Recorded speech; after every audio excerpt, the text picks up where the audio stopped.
सायंकाळची वेळ होती.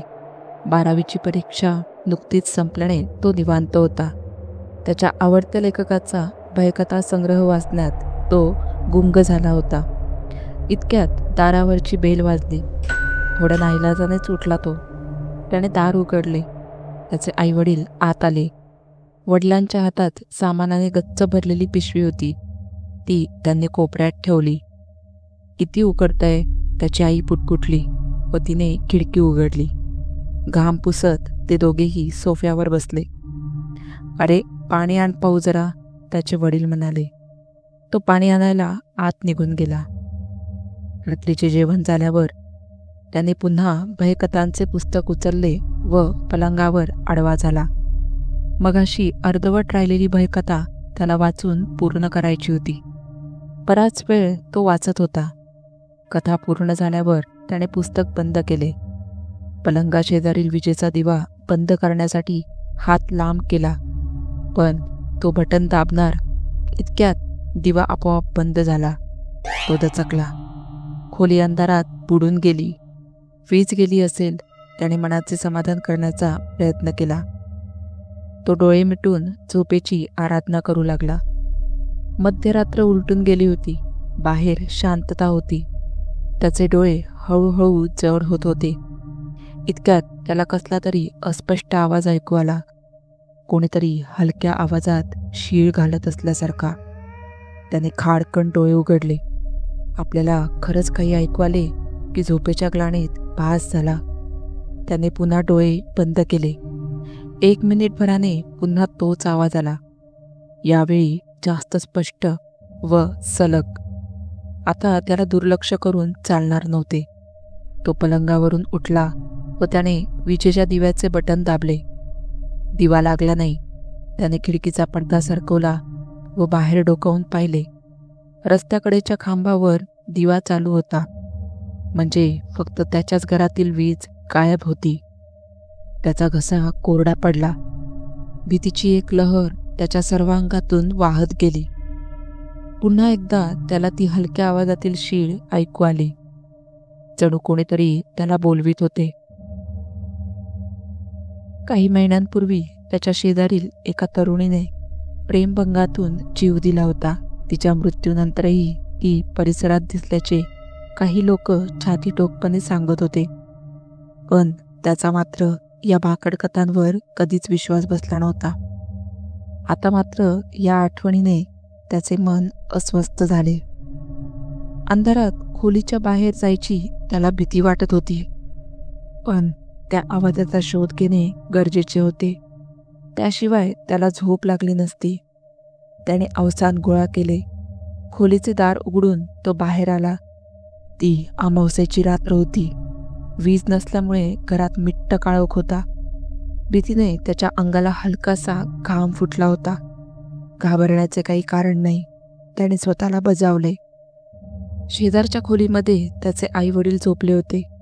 क्षणभर त्याने आईवडिलांना उठवण्याचा विचार केला, परंतु इतक्या रात्री तसे करणे त्याला प्रशस्त वाटले नाही.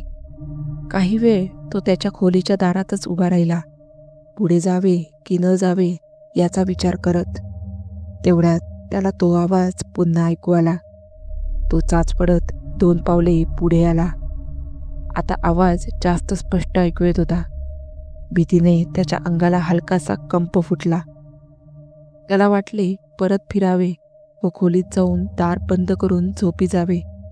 मरू दे तो आवाज. पण त्या आवाजाचे कारण कळल्याखेरीज त्याला स्वस्थता लाभली नसती. त्याने कानोसा घेतला. त्याच्या आईवडिलांच्या बेडरूम शेजारी एक छोटी खोली होती. त्या खोलीचे दार बंद होते. आवाज त्या छोट्या खोलीमधून येत होता, संथपणे, सलग, हलकीशी शीळ घातल्यासारखा. जणू काही कोणीतरी त्याला आत बोलवीत होते. मंत्रमुक्त झाल्याप्रमाणे आवाज ऐकत तो काही वेळ उभा राहिला. खोलीचे दार उघडून पाहावे का? नको. न जाणो आत काय दिसायचे. जे काही आहे ते बंद दारापलीकडेच चांगले. शेवटी त्याने परत फिरण्याचा निर्णय घेतला. तो त्याच्या खोलीत जाण्यासाठी वळला. तो खोलीत जाणार इतक्यात त्याला कोपऱ्यात काहीतरी दिसले. त्याने डोळे ताणून पाहिले. भिंतीला टेकून कोणीतरी बसले होते. दोन्ही पाय जवळ ओढून गुडघ्यात तोंड खुपसून. त्याच्या तोंडून किंकाळी बाहेर पडण्यापूर्वी त्याने ओठ घट्ट मिटून घेतले. त्याचा आवाज ऐकून त्याने मान वर केली तर देवा देवा, ते होते तरी काय आणि त्याच्या घरात काय करत होते? भीतीने त्याची गाळण उडाली होती. त्याने मनात मंत्रजप सुरू केला. त्याच्या खोलीचे दार 2 पावलांवर होते, पण तिथपर्यंत तो पोहोचू शकेल याची त्याला खात्री वाटत नव्हती. त्याचे पाय लटलट कापत होते. त्या कोपऱ्यातल्या आकाराकडे न पाहण्याचा तो आटोकाट प्रयत्न करत होता, पण त्याची नजर पुन्हा पुन्हा तिकडेच वळत होती. तो चाचपडत त्याच्या खोलीच्या दारापर्यंत पोहोचला. आता 1 पाऊल टाकले की खोलीच्या आत जायचे आणि आपल्या पाठीमागे दार बंद करायचे. परंतु तो खोलीत प्रवेश करणार इतक्यात खोलीचे दार त्याच्या तोंडावर धाडकन बंद झाले. त्याला जाग आली तेव्हा सकाळचे 8 वाजले होते. रात्री त्याला व्यवस्थित झोप लागली नव्हती. पाय पोटाशी घेऊन व पांघरून डोक्यावरून घेऊन तो झोपला होता, पण तरीही त्या आवाजाने त्याला अधूनमधून जाग येत होती. कालच्या प्रकरणाचा बंदोबस्त आज करायचाच असा निश्चय त्याने केला. ते कोण करू शकेल हे त्याला चांगलेच माहीत होते. पूर्वी त्याच्या मित्राने एका प्रसंगात अशा माणसांची मदत घेतली होती. ती माणसे अशी कामे करण्यात तरबेज होती. शेवटी ज्याची त्याची विद्या त्यालाच जमते. यावेळी त्यालाही त्या माणसांना शरण जावे लागणार होते. आज त्याचे आईवडील बाहेर जाणार होते. ते परत येण्यापूर्वी हे काम त्याला तडीस न्यायचे होते. त्याने फोन उचलला, एक दीर्घ श्वास घेतला व त्यांना कॉल लावला. दुपारी 2 माणसे त्याच्या दारात हजर झाली. त्यांना पाहून त्याला हायसे वाटले. एकाच्या खांद्याला पिशवी अडकवलेली होती. त्या पिशवीवाल्या माणसाने प्रश्नार्थक भुवया उंचावल्या.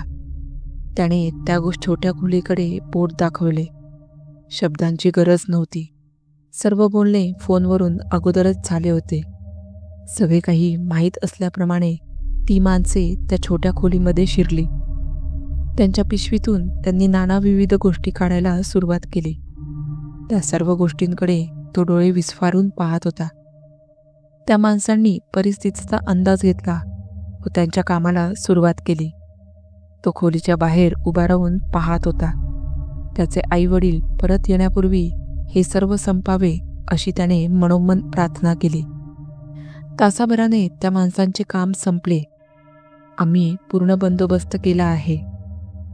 पुन्हा असा प्रकार होणार नाही, आणि झालाच तर आम्ही आहोतच, त्यातला एक जण गूढपणे म्हणाला. त्याने चमकून त्यांच्याकडे पाहिले.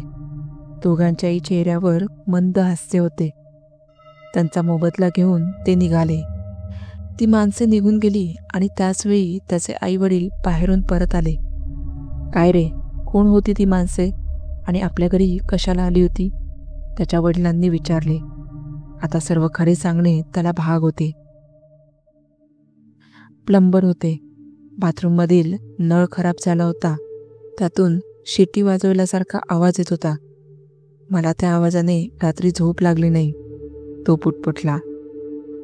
अरे मग मला सांगायचे ना, मी दुरुस्त केला असता. उगीच प्लंबरवर कशाला पैसे खर्च केलेस? तुम्ही बिघडलेल्या गोष्टी दुरुस्त करायला जाता आणि त्या जास्तच बिघडवून ठेवता. म्हणूनच मी तुम्हाला न सांगता तुमच्या माघारी हा बेत केला होता. हे खरे होते. त्याचे वडील नरमले. त्यांनी हातातली पिशवी कोपऱ्यात ठेवली. ती पिशवी तिथे ठेवू नका, तो जवळपास ओरडलाच. वडिलांनी चमकून त्याच्याकडे पाहिले. रात्रीच्या अंधारात कोणीतरी तिथे बसले आहे असे वाटते, तो ओशाळून म्हणाला. आणि आई, तू घरातल्या खिडक्या उघडतेस, पण झोपण्यापूर्वी बंद करत नाहीस. मग रात्री वारे सुटले की दारे आपटतात, तो आवेशाने म्हणाला. मग तू बंद कर, त्याची आई दुप्पट आवेशाने म्हणाली. नाहीतरी तुला काय काम आहे? दिवसभर भयकथा तर वाचत असतोस. तो वरमला, पण काही बोलणार इतक्यात त्याचा फोन वाजला. फोनवर एक संदेश त्याची वाट पाहत होता. तो संदेश वाचून त्याच्या चेहऱ्यावरचे भाव झरझर बदलले. तो अस्वस्थ झाला.